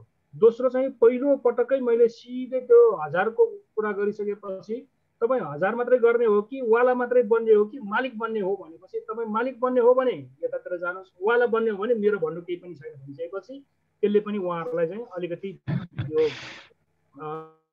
त्यो के भन्छ पासो लाग्यो। त्यो पासो लागिसकेपछि कुरा बुझ्न सजिलै भयो। अनि त्यसपछि यो सस्टेनेबल त्यो एसडिजीको चाहिँ त्यो 5वटा पीमा ल्याइसकेपछि 5वटा पीमा मैले विभिन्न किसिमका चाहिँ त्यहाँ त्यो प्रकृतिलाई चाहिँ अब ध्वंस नगर्नु भनेको ठाउँमा चाहिँ उहाँहरूले त्यो विभिन्न ठाउँमा बनाएका बाटाहरू, टावरहरू, त्यो जङ्गल ध्वस्त गरेका त्यो सबै फिगरहरू, अनि त्यसको कारणले गर्दै त्यो चाहिँ बाढी आउँदाखेरि तललाई परेको असर, तपाईँको लागि त बाटो गयो त्यो राम्रो भयो, तर तलको लागि त के हो त, ऊ बाँच्न नपाउने, ऊ बस्न नपाउने, उसको के भन्छ बस्ने अधिकार चाहिँ हनन गर्न पाइने हो। यो सबै भइसकेपछि बोल्ने बाटो चाहिँ बिस्तारै बिस्तारै बन्द हुँदै गयो। अनि पहिलो दिन चाहिँ पहिलो त्यस्तै भयो। दोस्रो तेस्रो सेसनबाट त अनि चान्स बढी हुन्छ। अनि अर्को चाहिँ एउटा प्लस पोइन्ट कहाँनिर भयो भने उहाँहरूले बनाएर ल्याएको त्यो जुन प्लान छ नि, त्यो प्लानलाई त्यो बाकसमा राखेर त्यो इन्डिकेटर्समा राखेर ढाक्क देखाउन सक्छ अनि सातै हिँड्यो। त्यसले ठुलो काम गरेछ, त्यसले ठुलो काम गर्यो। धीरसरले भन्नुभएको जस्तै त्यो लास्टको चाहिँ बक्सले ज्यामै काम गर्यो त्यसले।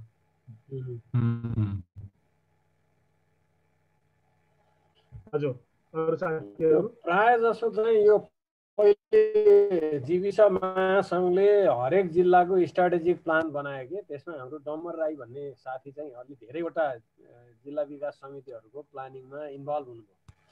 मैले चाहिँ त्यो अवसर के पाएँ भने हामी सँगसँगै काम गर्थ्यौँ डम्बरजी र म, अनि मैले धेरैवटा जिल्लाको त्यो पेरियोडिक प्लानहरू हेरेको छु कि त्यो चाहिँ यति सैद्धान्तिक छ, यति सैद्धान्तिक थियो त्यतिखेर। अनि यो तपाईँले इम्प्लिमेन्ट गर्न सक्नुहुन्छ, खोइ त प्र्याक्टिकल फ्रेमवर्क त केही पनि छैन त, तपाईँले सैद्धान्तिक कुरा मात्रै गर्नुभएको छ, एकदम स्ट्राटेजिकल लेभलको मात्रै भनेपछि अनिखेर अब यो त उनीहरूले तल बनाउनु पर्यो नि त गाविसहरूले भनेर छोडिदिनुहुन्थ्यो उहाँहरूले।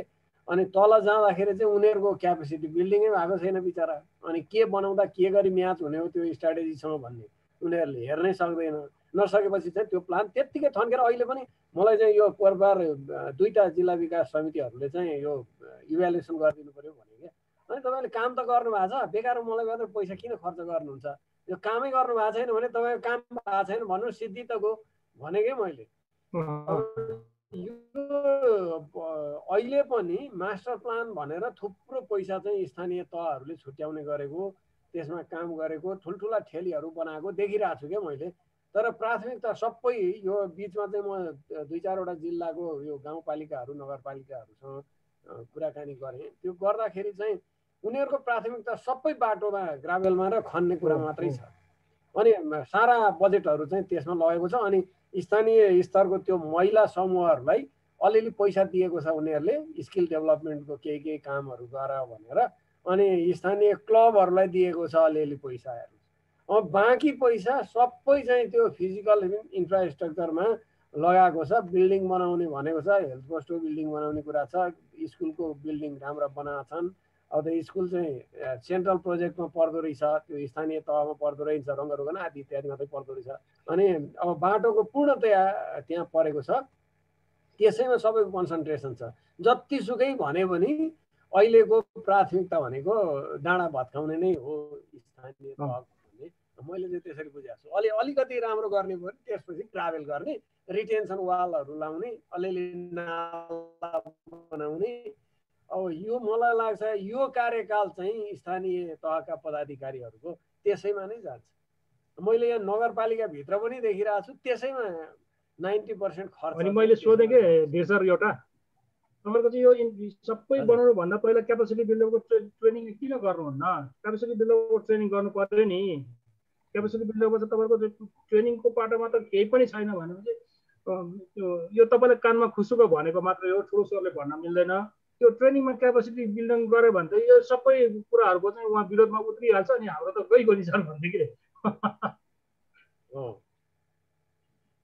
यो भौतिक पूर्वाधारको कुरामा चाहिँ सजिलो के हुँदो रहेछ भने एउटा सरसर्ती डिपिआर बनायो, त्यो डिपिआर बनाइसकेपछि घटाघटमा ठेका लगाइदियो, एउटाले काम गर्छ, क्वालिटीको भयो कि भएन अब त्यसमा त्यो खासै मोनिटरिङ पनि गर्नु नपर्ने, अर्को वर्ष फेरि बजेट राख्न पाइने।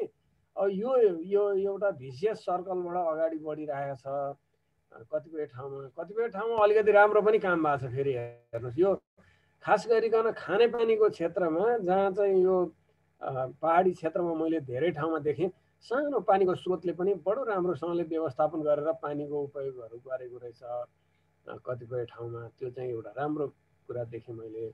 सडकको अवस्था चाहिँ बडा क्रिटिकलै छ वास्तवमा। यहाँ रमाकान्त सरले चाहिँ केही लेखिरहनु भएको छ। रमाकान्त सरलाई अनम्युट गरेर केही कुरा सप्लिमेन्ट गरौँ न भन्ने मैले अनुरोध गरेँ। प्रकृतिको विनाश चाहिँ गर्नु नहुने हो, यतैतिर लागेको छ। हिम्मत सरको हिम्मतलाई सलाम के भनेर यहाँ सरले भनिरहनु भएको छ।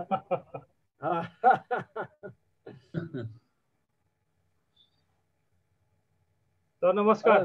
हजुर सर नमस्कार। नमस्कार सर।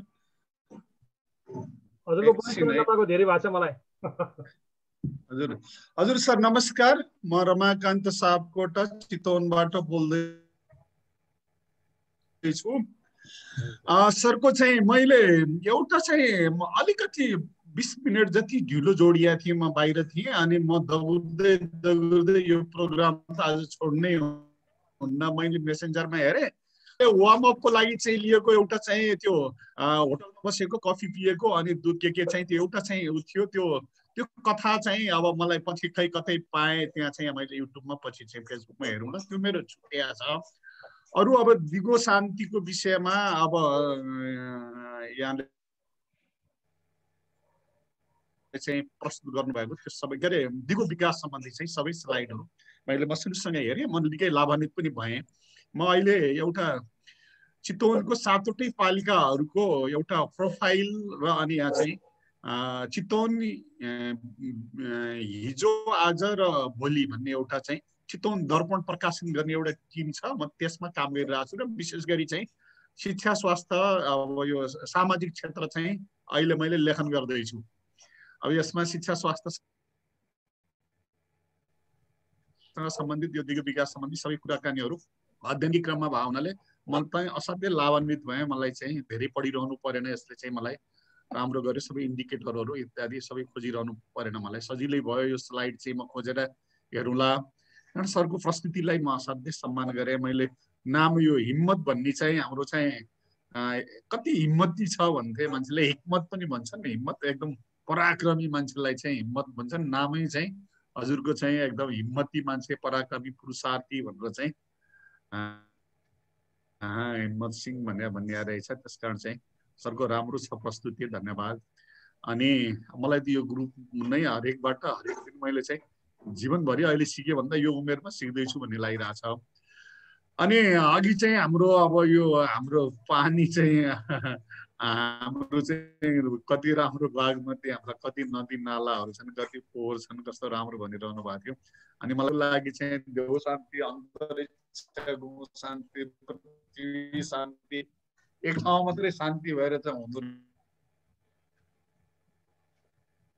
रहन्छ हैन सबै चाहिँ शान्ति हुनुपर्दो रहेछ भनेर चाहिँ हाम्रो जलमा थलमा अग्निमा आग वनस्पतिमा अब सागसब्जीहरूमा चाहिँ अहिले चाहिँ पद्धतिहरू आएर चाहिँ कति चाहिँ भएको छ त्यसकारण चाहिँ भान्साको चाहिँ शुद्धता त्यो सबै कुराहरू चाहिँ के भन्यो हाम्रा चाहिँ पूर्वजहरूले चाहिँ देव शान्ति पृथ्वी शान्ति अन्तरिक्ष गौ शान्ति ब्रह्म शान्ति सर्व शान्ति शान्ति रेव शान्ति भनेर जल थर्किने कुराहरू चाहिँ त्यहाँ चाहिँ मन्त्र जपेर चाहिँ जल थर्केर चाहिँ शान्ति हुन्छ भन्ने चाहिँ त त्यो पछि चाहिँ मान्छेहरूले त्यसलाई चाहिँ कसरी बुझ्यो तर ती शब्दमा लिटरेचरमा जे छ बडा शान्तिको समृद्धिको चाहिँ भाव चाहिँ हाम्रो यसले बोक्यारहेछ भन्ने चाहिँ मलाई लाग्यो र मैले चाहिँ यो पनि हाम्रो चाहिँ सबैले जानेकै कुरा हो तर यो कोणबाट पनि हेरौँ न अर्को एकचोटि भैरव विशालले चाहिँ एउटा यस्तै प्रोग्राममा चाहिँ हामी चितवनमा एउटा उहाँले भनेको कुरा मलाई टची लागेको थियो कि यो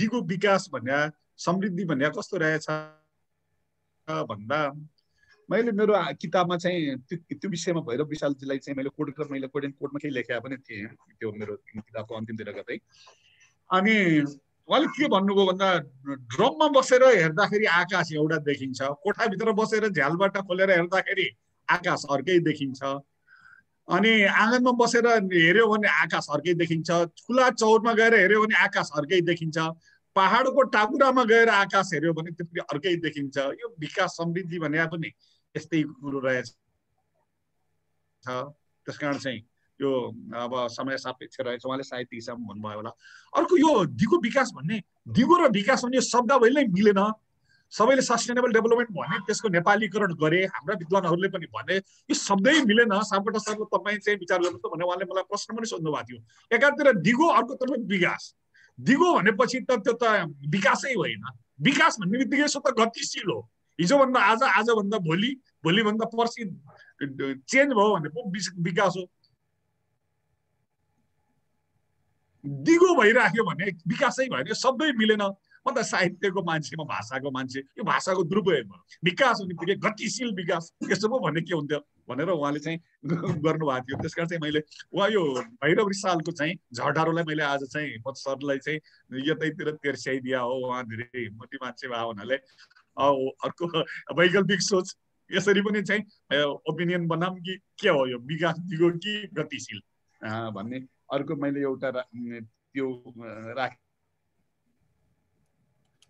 क्या हो अरू मैले थप केही भन्नु छैन र अरू चाहिँ अब सरले चाहिँ अर्थ राजनीतिक हिसाबले हेल्थ इकोनोमीको हिसाबले आजभोलि के भन्छ सोसियो पोलिटिकल इकोनोमिक्स भन्छ नि इकोनोमिक्स भन्दाखेरि पनि आइसोलेसनमा इकोनोमिक्स मात्रै भन्यो सोसाइटीलाई एक्लै इकोनोमिक्सलाई एक्लै पोलिटिक्सलाई एक्लै छोड्यो भने चाहिँ त्यो केही काम गर्दैन हैन त्यसकारण चाहिँ इको सोसियो पोलिटिकल सिस्टम भन्यो भने त्यसकारण चाहिँ हाम्रो यसरी हेर्दाखेरि चाहिँ के डेटाहरूले चाहिँ कतै चाहिँ मैले पढेकोमा चाहिँ अब हाम्रो नेपालकै पनि केही आर्थिक सर्वेक्षणहरूले के भन्छ भन्दा हाम्रो 80% जनताले चाहिँ लगभग चाहिँ 50% 40% भन्दा प्लस चाहिँ रिसोर्स प्रयोग गर्छ भने 20% मान्छेले मात्रै चाहिँ 60% रिसोर्स प्रयोग गर्छ यस्तो अवस्था भयो भने सबै एभरेज गरेर हेर्दाखेरि पर क्यापिटा इन्कम बढेको देखिएला सबै विकास त देखिएला तर त्यो विकासमा चाहिँ यो चाहिँ ओह्रालोमा ब्रेक नभएको गाडी जस्तो यस्तो इकोनोमिक सिस्टम त जब गरिब र धनीको बीचको खाडल ठुलो हुन्छ त्यो इकोनोमी जहिले पनि एक्सिडेन्ट हुन्छ, भयङ्कर डरलाग्दो हुन्छ। अर्थतन्त्र निकै विकास भए पनि अमेरिकामा चाहिँ उहाँ बेलायतको परार चाहिँ एकचोटि चाहिँ के अरे त्यो स्टेट वालमा चाहिँ मान्छेहरूले चाहिँ तोडफोड गरे, युवाहरूले चाहिँ निकै जङ्गली आक्रमण गरे नि, गरिब र धनीको बीचमा खाडल बढ्यो भने बहुत ठुल्ठुला डरलाग्दा घटनाहरू हुन्छन्। हाम्रो चाहिँ विकास भए पनि यो चाहिँ ग्याप चाहिँ धनी र गरिबको बीचमा चाहिँ खाडल बढ्दो छ भन्ने एउटा त्यसले देखाउँछ। अर्को वर्ल्डकै हेर्दाखेरि पनि अमेरिकामा 4% 5% विश्वको चाहिँ पपुलेसन चाहिँ वर्ल्डकै पपुलेसन हेर्ने भने 5%लाई बस्या होला, तर संसारको रिसोर्स हेर्ने भन्यो भने 30% भन्दा बढ्ता रिसोर्स चाहिँ अमेरिकाले मात्रै प्रयोग गर्छ भन्ने चाहिँ डेटाहरूले बताउँछ। यस्तो चाहिँ असमानता चाहिँ स्रोत साधनमाथि चाहिँ असमानता यसले चाहिँ कस्तो उ गर्ला। र अर्को चाहिँ सामान्य एक दिनमा एउटा बैठकमा कोही मान्छे गयो 2000 रुपियाँ चाहिँ पारिश्रमिक लियो भने उसले चाहिँ सरकारलाई चाहिँ 15% ट्याक्स दिइरहेको हुन्छ, 300 रुपियाँ तिरिराखेको हुन्छ। एउटा टिचरले एउटा चाहिँ लेक्चररले चाहिँ कपी जाँच्दाखेरि चाहिँ एउटा कपी जाँचे बापत उसले चाहिँ 10 रुपियाँ 15 रुपियाँ चाहिँ सरकारलाई ट्याक्स तिरिराखेको हुन्छ। तर आजभोलि चाहिँ यो चाहिँ कमिसन जग्गा चितवनतिर चाहिँ जग्गा चाहिँ कसैले देखाइदियो भने मात्रै, एउटाले अर्कोलाई देखाइदियो भने यो मान्छेसँग जग्गा छ योसँग बेच्छ यसले किन्छ भनेपछि बिचमा मध्यस्थता गरेर देखाइदिने र उ गर्ने मान्छेले मात्रै किन्ने मान्छेसँगबाट चाहिँ केही पर्सेन्ट 2.5% बेच्ने मान्छेसँग 5%। 1 करोडको जग्गा बेचायो किनायो भन्ने करिब चाहिँ 5-7 लाख रुपियाँ चाहिँ इजिली नाफा नगरिकन आफ्नो केही लगानी नगरिकन 5-7 लाख रुपियाँ कमाइराखेका हुन्छ। किन्ने मान्छेले चाहिँ लाभ कर के अरे 5% तिर्छ 5%, बेच्ने मान्छेले चाहिँ 2.5% चाहिँ लाभ कर तिर्छ, अझ चाहिँ 5 वर्षभित्र पर्यो भने 5% कर तिर्छ। त्यो बिचा नाफा कमाउने मान्छेको कतै केही नाफै देखिँदैन, 0% चाहिँ ट्याक्समा चाहिँ उसले नाफा कमाइराखेका हुन्छ। त्यसकारण चाहिँ यो दलाल पुँजीवादी व्यवस्था भन्थे के भन्थे, विशेष गरी चाहिँ यो कम्युनिस्ट शब्दावलीमा मैले चाहिँ त्यस्तो प्रयोग भएको सुन्थेँ। के रहेछ भने मैले अहिले राम्रोसँग देख्दैछु किनबेच गर्ने मान्छेले चाहिँ बिचा चाहिँ खेल्ने चाहिँ यति मजासँग सबभन्दा धेरै चाहिँ धनीको हुँदो रहेछ भन्दा दलालहरू हुँदो रहेछ हैन। त्यसकारण चाहिँ विकसित देशहरूमा चाहिँ सोझै चाहिँ रोयली के अरे यो नि अनि त्यहीबाट उनीहरूले ट्याक्स तिर्ने बरु चाहिँ यस्तो दियो हुन्थ्यो होला भन्ने जस्तो लाग्न थाल्यो। सर म एकछिन पछि फोन गर्छु है सरलाई, म एउटा मिटिङमा छु अहिले। सरकारले त्यो पनि नीति ल्याउने भन्ने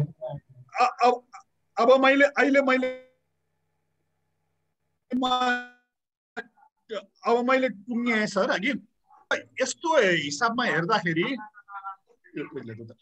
हिसाबमा हेर्दाखेरि के लाग्यो भन्दा हामीले बहस गर्ने कुरा, प्राज्ञिक बहस गर्ने कुरा चाहिँ असाध्यै सुन्दा सबै राम्रो, तर चाहिँ देश सपार्नलाई चाहिँ इको सोसियो पोलिटिकल सिस्टम यो तीनटैलाई जोडेर चाहिँ यो तीनटै सिस्टमलाई सपार्न सकिएन भने यो दलालहरू धनी हुने, श्रमिकहरू गरिब हुने, इमानदारहरू गरिब हुने, बेइमानहरू कमिसनखोरहरू धनी हुने अब धेरै चर्चा हामीले सुन्दै गरेका छौँ। यो खोतलेर यसलाई कसरी भत्काउने होला, यसलाई सिस्टममा ल्याउने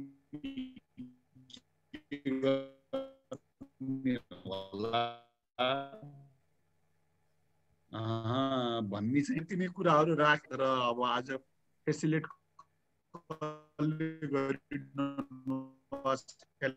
चाहिँ जानकारी गर्नुमा छ। आज धीर सर जोडिनु भएको छ, सुवर्ण सर, कृष्ण सर, सबै सरहरूलाई फोनै आज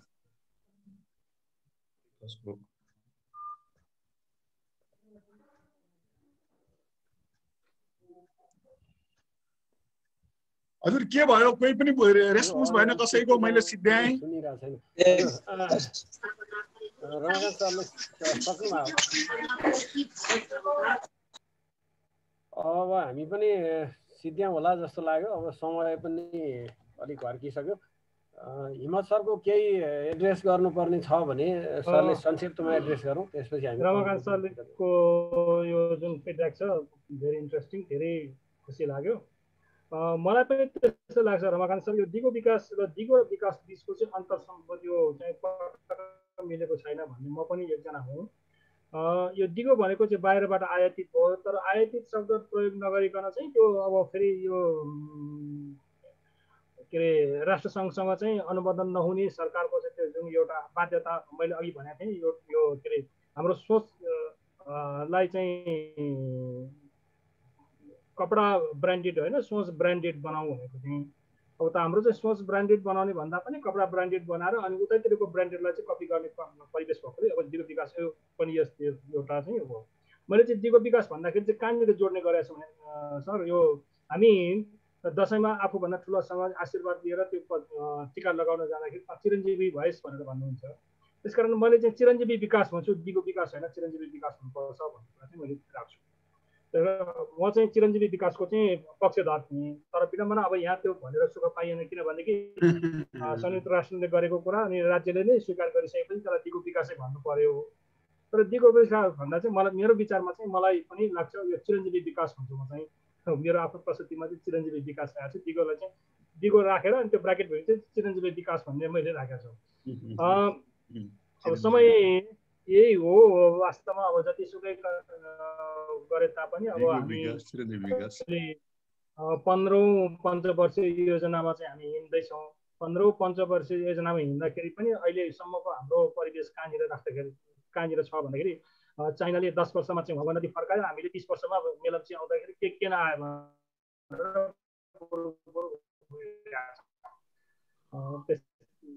त्यही हो। अब त्यसमा चाहिँ अब विषयगत विज्ञ भएको नाताले त्यतातिर पनि हाम्रो पनि अलिकति पहल चाहिँ चल्नुपर्छ होला भन्ने मलाई लाग्छ। र मैले जे कुरा राखेको थिएँ त्यो कुराप्रति यहाँहरूले आफ्नो समय दिएर सुनिदिनु भयो, मलाई धेरै खुसी लाग्यो। धन्यवाद सर। कालबन सरले हात उठाउनु भयो जस्तो लाग्यो मलाई।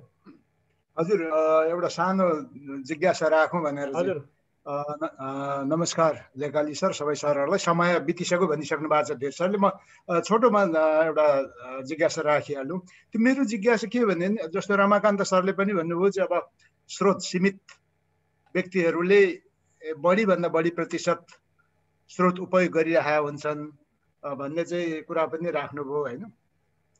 त्यसैले हाम्रो समुदाय एकदमै डाइभर्स विविधतायुक्त छ।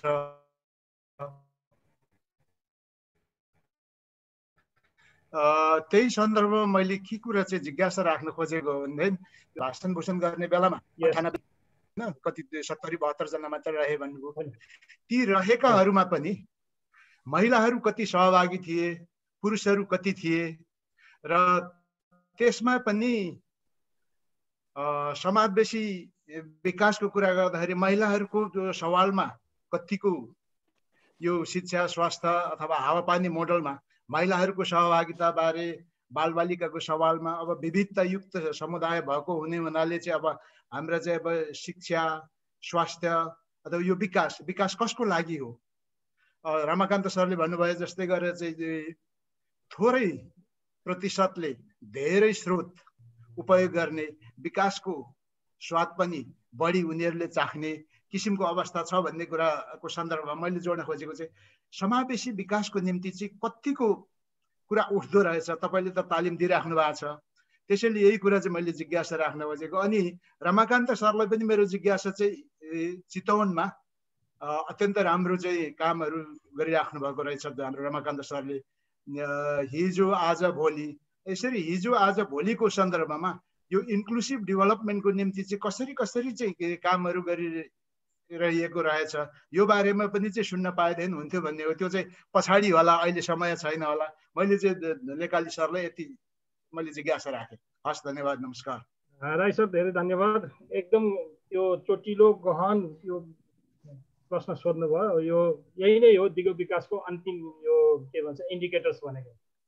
र इन्डिकेटर्सको हिसाबले भन्नुपर्दाखेरि मैले त्यही कुरा राखेको थिएँ त्यहाँ त्यो एउटा कलम मैले प्रस्तुत गरेको थिएँ त्यसमा चाहिँ सहभागिता भनेको थिएँ सहभागिताको हिसाबले गर्ने हो भने 1 नम्बर 8 नम्बर 7 नम्बर र 9 नम्बर भनेको चाहिँ ठ्याक्कै पुरुषको डबल महिलाको जनसङ्ख्या रहेछ जति पुरुष छ त्यसको चाहिँ डबल रहेछ अनि मैले भने यहाँ चाहिँ तपाईहरुको जनसङ्ख्याको हिसाबले चाहिँ पुरुषभन्दा महिला बढी देखायो अनि सहभागिताको हिसाबले चाहिँ को आउनु भएको छ महिला कति जना आउनु भएको छ भने चाहिँ अनि त्यहाँबाट उहाँ चुपचाप बस्नु भयो त्यसैले महिलाको सहभागिता भनेको फेरि पनि औँलामा गण्य मात्र थिए 10-12 जना मात्र थिए 80-90 जनामा 10-12 जना मात्र महिला थिए त्यति थिएन अनि आएको महिलाहरूले पनि आफ्नो कुरा गहनसँग राख्न सक्ने क्षमता भएका थिएनन् किनभनेदेखि उहाँहरूलाई मैले भने तपाईले आफ्नो कुरा के राख्ने भनेपछि अब उहाँले राखिसक्नु भएको छ भन्ने कुरा भयो अनि मैले अन्तिमको यसको निचोडमा के भने महिला साथीहरूलाई क्षमता अभिवृद्धि पुगेको छैन इन्फ्रास्ट्रक्चर भन्दा पनि सोसियल स्ट्रक्चरको लागि चाहिँ महिलाहरूले क्षमता अभिवृद्धि गर्नुपर्छ त्यसमा पनि तपाईहरुको चाहिँ अब सबभन्दा बढी अर्घाखाँचीमा भनेको सुसाइडको केसमा एकदमै अगाडि यो किशोरीको सुसाइडको रेसियोमा चाहिँ अहिले एकदमै अगाडि छ र त्यो सुसाइडको केसमा अगाडि भएको केसमा चाहिँ तपाईहरुले त्यो महिला यो किशोरीहरूलाई चाहिँ किन छुटाउनु भयो त यहाँ पनि 2-4 जना किशोरी ल्याउनु भएको भए उहाँहरूको यो सुसाइडको केसमा अग्रगति लिनुको कारण के थियो त्यो पनि आउने थियो त्यसैले अबको परिवेशमा चाहिँ उहाँहरूलाई महिलाहरूको बढी सहभागिता र यो किशोरीको समस्या जुन अहिले सुसाइडको केस एकदमै बढ्यो यो महिनामा मात्र 18 वटा केस भयो भनेर भन्नुहुन्छ उहाँहरू त्यसैले त्यस्तो केसहरूलाई चाहिँ अब न्यूनीकरण गर्नको लागि पहिला तपाईले चाहिँ क्षमता अभिवृद्धि क्यापासिटी बिल्डिङ ट्रेनिङ गर्नुपर्छ मोटिभेसन स्किलको ट्रेनिङ गर्नुपर्छ यो भएन भने फेरि यो केसहरू चाहिँ भयावह हुन सक्छ त्यसैले राई सरले भन्नुभयो जस्तो अनुसार यो समानुपातिक भनेर चाहिँ भयो तर समानुपातिकमा त्यही टाउको गर्ने समानुपातिक चाहिँ भयो तर अर्थपूर्ण समाजमा यो समानुपातिक हुन सकेन हस् धन्यवाद सर हस् हिम्मत सर सबै सहभागी मित्रहरू अब हामी समयको सीमा पनि अलि धेरै नागिसक्यो सबैको खाना खाने हतारो पनि भयो होला सायद कुरा गरे पनि राष्ट्रिय प्रचलनलाई अंगीकार गर्नैपर्छ र स्थानीय अवस्थालाई हेर्नैपर्छ यो दुईटा कुरा अन्तर्राष्ट्रिय प्रचलनबाट पनि हामी विकासको कुरा गर्दाखेरि बाहिर गएर यो अहिलेको संसारमा कुरा गर्न सक्दैनौँ भने स्थानीय आवश्यकता र त्यहाँको परिवेशलाई इग्नोर गरेर पनि विकासको काम अगाडि बढ्न सक्दैन चुनौती यही दुईटा कुराको तालमेल मिलाउने कुरामा हो मैले यो अर्थशास्त्रमा मास्टर डिग्री पढ्दाखेरि चाहिँ यो म्याक्रो इकोनोमिक्स पढेपछि इकोनोमिक्सका सबै किताब जलाइदिएर यही मात्रै पढे हुने रहेछ भन्ने मलाई लागेको थियो सेकेन्ड इयरमा पढ्दाखेरि त्यस्तै अवस्था यो डेभलपमेन्टको विडम्बना देखिन्छ यो योजना तर्जुमा गर्न जाँदा वर्कसपहरू चलाउँदा स्थानीय तहमा गएर यस्ता मास्टर प्लानका कुराहरू गर्दा मैले पनि धेरै वर्ष गरेँ अहिले हिम्मत सर चाहिँ थाकिसक्नु भएको छैन म चाहिँ थाकेर अब आनन्दसँगले बसिरहेको छु यो कागज लेखेर मात्रै हुँदो रहेछ मान्छेको दिमागमा पहिले योजना बन्नु पर्दो रहेछ अनि मात्रै कागजले काम लाग्छ भन्ने मलाई चाहिँ लाग्छ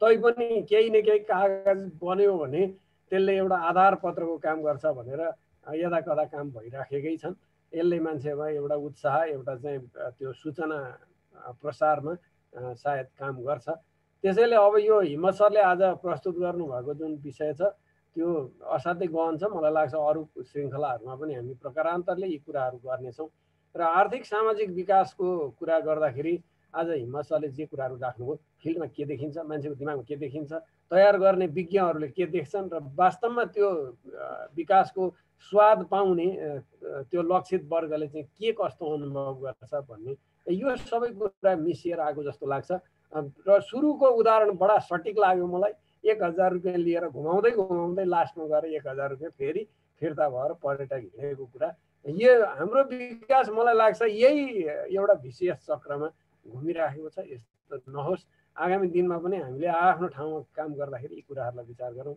यति भन्दै आजको यो कार्यक्रम यही समापन गर्ने अनुमति चाहन्छौँ हस् सम्पूर्ण सहभागी मित्रहरूलाई हार्दिक धन्यवाद दिँदै आजको यो श्रृङ्खला यही अन्त्य गर्दैछु हस् नमस्कार सर बन्द गरे अब हस्